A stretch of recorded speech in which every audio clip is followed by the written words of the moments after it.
네, 안녕하십니까. 한림대학교 나노바이오 재생의학 연구소 소장이고 이비인후과 의사로 있는 박찬흠입니다.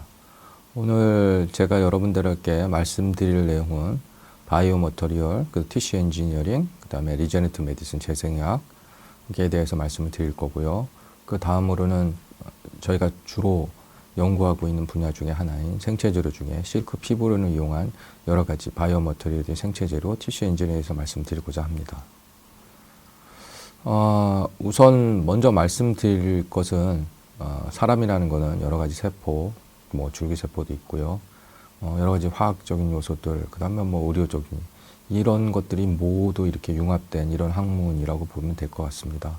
특히 이제 이걸 좀 구체적으로 나누자면 티슈 엔지니어링, 생체재료, 바이오머터리얼, 엔지니어링이죠. 공학적인 거, 일렉트로닉스라든지 메카닉스가 들어가 있고요. 그 다음에 재생의학, 요즘엔 리제너레이티브 메디슨보다는 리제너레이티브 엔지니어링 말도 많이 쓰고 있습니다. 이렇게 이 학문 자체는 하나의 학문이 아니라 융합된 이런 학문이라고 볼 수 있겠습니다. 우선 생체 재료나 조직공학, 그 다음에 재생의학에서 말씀드리기 전에 각각이 어떤 구성으로 되는지 먼저 말씀드리고자 합니다. 우선 우리 몸을 구성하는 세포가 있죠. 약 6조 개의 세포가 우리 몸을 구성하고 있다 그러는데 그 세포 자체에다가 스카폴드, 지체죠. 지체에서 우선 세포가 우리가 배양을 할 때는 보통 이제 2D라 그러죠. 평면 플라스틱에서 키우게 되지만 그거를 3차원적인 배양을 하기 위해서는 이런 지지체가 필요합니다. 이런 지지체를 이용해서 세포를 키우는데 분할을 좋게 하기 위해서 여러 가지 케미컬 시그널 모레큘들을 갖다 하죠. 크로스펙터라든지 여러 가지 모레큘들을 갖다가 셀에 같이 배양을 하게 돼서 결국에는 티슈라든지 올간이라든지 어떤 재생학에 쓸 수 있는 이런 것들을 만드는 게 종합적인 이런 학문이라고 볼 수 있겠습니다. 우선 이 바이오머터리얼 티슈 엔지니어링 메디슨의 개념을 갖다가 한글로 좀 구체적으로 설명드리자면 어떤 이런 엔지니어링 머터리얼이죠. 스카폴드가 있게 되면 이거를 셀 시그널에 전달을 하게 되고 결국은 이런 것들을 팩터를 하게 돼서 결국은 조직공학으로 나오게 되죠. 어떤 올간이나 결국은 이런 모든 것들이 융합된 이런 학문이라고. 우선 이 학문에 대해서 말씀드리기 전에 생체재료, 바이오머터리얼에 대해서 말씀드리겠습니다. 한글로 쉽게 설명하자면 살아있는 생체 조직에 접촉하는 모든 재료를 총칭하는 것을 바이오머터리얼, 생체재료라고 할 수가 있겠습니다. 생체의 모든 장기, 피부, 혈액 이런 걸 다 포함할 수 있는 이런 것들을 갖다 모아서 바이오머터리얼, 생체 재료라고 말씀드릴 수가 있습니다. 이런 생체 재료들은 여러 가지로 구성되어 있는데 메탈이라든지 폴리머 고분자죠. 그 다음 세라믹, 그 다음 일렉트로닉스, 바이오 센서에 응용되기도 하고 세미컨덕터 머터리얼에서 임플란트 일렉트로드도 있고 드럭도 있고 하여튼 다양한 종류의 생체 재료가 개발되고 있고 그리고 사용되고 있습니다. 각각에 대해서 알아보자면 우선 생체 재료로 쓰이는 이런 폴리머 고분자에 대해서 우선 보겠습니다. 이런 고분자들은 덴탈이죠. 치과 영역 쪽에서는 PMMA 베이스드로 우리가 흔한 말로 의치라든지 그다음 틀니 이런 거에 많이 쓰이는 것들이죠.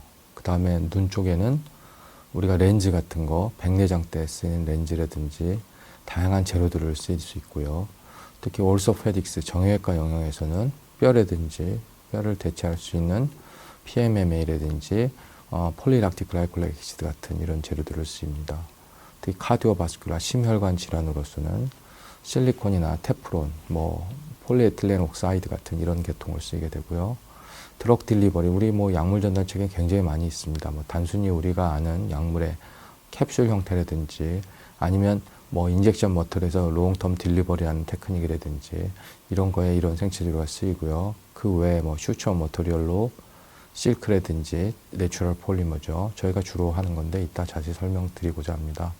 그 외에 캣것, 양에서 나온 그 창자로 만든 것들, 그 외에 이런 다양한 재료들이 사용되고 있습니다. 우선 생체 재료가 바이오머터리얼이 갖춰야 될 기본적인 조건이 있습니다. 크게 두 가지로 볼 수 있는데 생체 적합성하고 생체 기능성으로 나눠볼 수가 있습니다. 이게 이제 바이오머터리얼인데요. 우선 생체 적합성에 대해서 말씀드리고자 합니다. 생체 적합성은 흔한 말로 이런 바이오 머터리얼이 생체 내 조직과 어떤 리액션이 일어났을 때 특히 거부 반응이 나타나지 않는 특징을 생체 적합성, 바이오 컴퍼터빌리티라고 보통 말합니다. 그러기 위해서 여러 가지 이런 검사들을 하기도 하는데 제일 중요한 거는 생체 조직에 자극이 없어야 되고요. 특히 이런 바이오 머터리얼이 생체 안에 들어갔을 때 염증 유발이라는 게 없어야 됩니다. 또한 알레르기를 유발하지 않아야 되고요.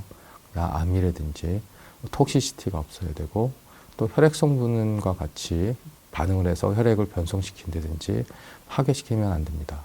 또한 혈전 같은 걸 형성하면 안 되는 이런 특징들이 있습니다. 이런 생체 재료와 생체와의 상호작용에 대해서 알아보면 이런 재료들은 특히 혈소판, 백혈구 등과 반응해서 백혈구를 응집시킨다든지 염증을 유발하거나 혈소판을 응집시키고 특히 혈액 응고인자를 활성화시키게 되는 경우가 있습니다. 결국은 혈전을 만들기도 하고요. 일부에서는 이제 독성이 강한 경우에는 적혈구를 파괴하죠. 헤모라이시스를 시켜서 용혈 기능을 나타나기도 합니다. 또한 일부에서는 대식세포 활성화, 염증을 유발하는 거죠. 마크로파지. 그다음에 파이브로블라스트가 오버그로스 되는 경우가 있습니다. 이런 경우에 대식세포 활성화한 경우에는 염증이 흉터를 만들고 특히 파이브로블라스트가 이상 발달을 한 경우에는 인캡슐레이션에서 특히 실리콘이나 다른 물질 같은 경우에는 이렇게 임플란트 된 머터리얼 주변으로 파이브로시스 이런 캡슐레이션을 형성하는 경우가 있습니다.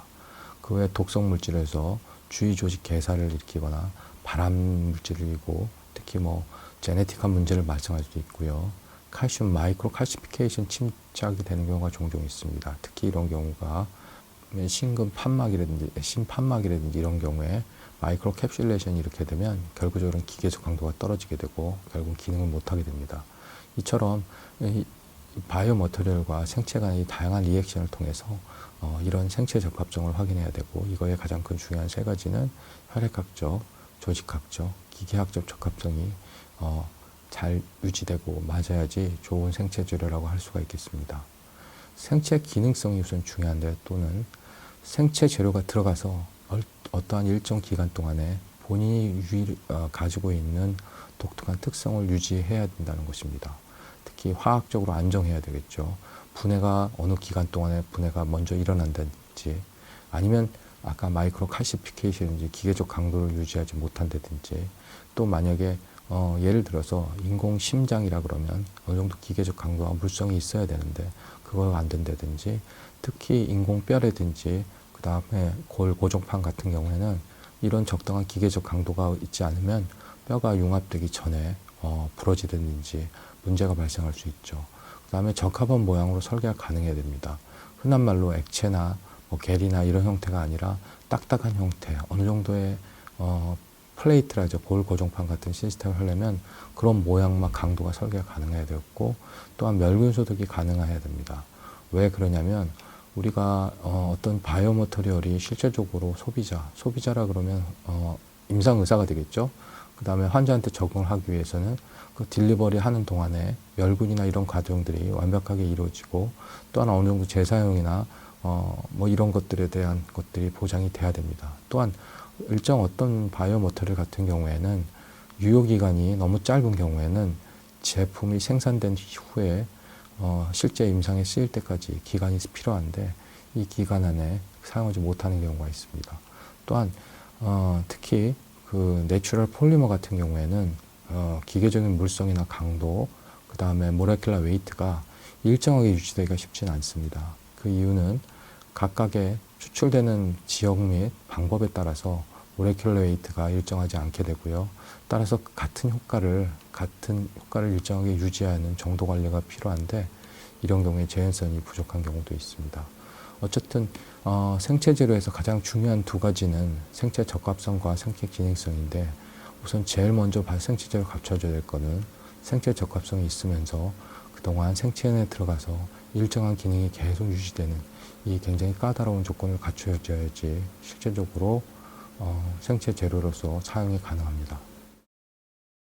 그러면 각각의 생체 재료의 예에 대해서 말씀드리고자 합니다. 초창기에 가장 많이 쓰였던 게 하트 밸브입니다. 이런 문제가 생기게 되면 이게 다치지 않거나 염증이 생기거나 두꺼워지게 되면 여기서 혈액이 리퀴지가 돼서 결국은 심장 기능이 떨어지게 되죠. 이걸 대체하기 위해서 이런 티타늄이나 이런 밸브들도 이용되기도 하고요. 일부에서는 돼지의 그 판막을 이용해서 이식하기도 합니다. 가장 많이 쓰이고 있는 게 요즘에는 덴탈 임플란트입니다. 티타늄으로 만들어서 결국은 치아 같은 경우에 끼워지는 거고, 그 외에 많은 부분에서 많이 사용되고 있습니다. 또한 요즘 최근 들어서는 노인 인구가 급격히 증가되면서 백내장 환자가 많이 증가되고 있습니다. 즉 렌즈가 불투명해지는 거죠. 그걸 대체할 수 있게 해서 이런 다양한 재료들로 PDMA, 아크릴, 실리콘, PVA 등 여러 가지 재료를 이용해서 이런 렌즈들을 만들어내고 있습니다. 그 외에 혈관 이식 재료라든지 그 다음에 코스메틱 임플란트, 실리콘이라든지 고텍스라든지 이런 다양한 재료들이 실질적으로 생체 재료에 많이 사용되고 있습니다. 주로 혈관 등은 고텍스라든지 여러 그 혈액학적 안전성, 그 다음에 리액션이 적은 물질을 많이 사용하고요. 마찬가지로 고텍스나 실리콘 등은 다 FDA 승인 났고 실질적으로 많이 쓰이고 있는 재료들입니다. 자, 그럼 TC 엔지니어에서 다시 말씀드리고자 합니다. TC 엔지니어링은 그 고전적으로는 단순히 우리가 이런 엉덩이 힙 조인트죠. 고관절인데요. 이 부분에 옛날엔 티타늄이나 이런 척추 같은데 이런 티타늄이나 메탈 소재로 많이 삽입을 했거나 사용을 했습니다. 그 이후로는 굉장히 고강도고 메카니컬 프로퍼티, 그러니까 기계적 강도가 우수하기 때문에 이런 곳에 사용이 됐었죠. 근데 문제는 이렇게 고강도의 티타늄이나 요즘 메탈 소재 외에 다른 소재들이 많이 사용되고는 있는데 하이드록시 아파타이트 계통이라든지 이렇게 고강도가 사용됐을 때 결국은 이 주변 조직에 직접 삽입 후에 자꾸 무브멘트를 하게 되면 도리어 이런 메탈 부분에 접한 이런 연부 조직들, 주변 조직들이 손상을 일으키게 됩니다. 그러니까 결국은 이렇게 메탈이나 이런 재료 말고 뼈와 유사한, 인체의 뼈와 유사한 세포와 구조를 갖고 있는 이런 올간이나 이런 장기들을 만들어서 이쪽에 이식을 하면 보다 훌륭한, 그리고 생체학을 뛰어난, 그리고 인체에 가장 적합한 재료가 되지 않을까, 이러한 컨셉을 가지고 시작했다고 보시면 될 것 같습니다. TC 엔지니어링의 다양한 부분을 사용하려고 하고 있는데 피부, 보험, 연골, 장뿐만 아니라 가장 많이 진행을 하고 있습니다. 그 외에 기관, 가슴, 글래스트, 리버, 간이죠, 너브, 신경, 유레타, 요관뿐만 아니라 본, 카투리지, 키드니, 신장, 방광, 피부 여러 가지 중에 사용하려고 하고 있습니다.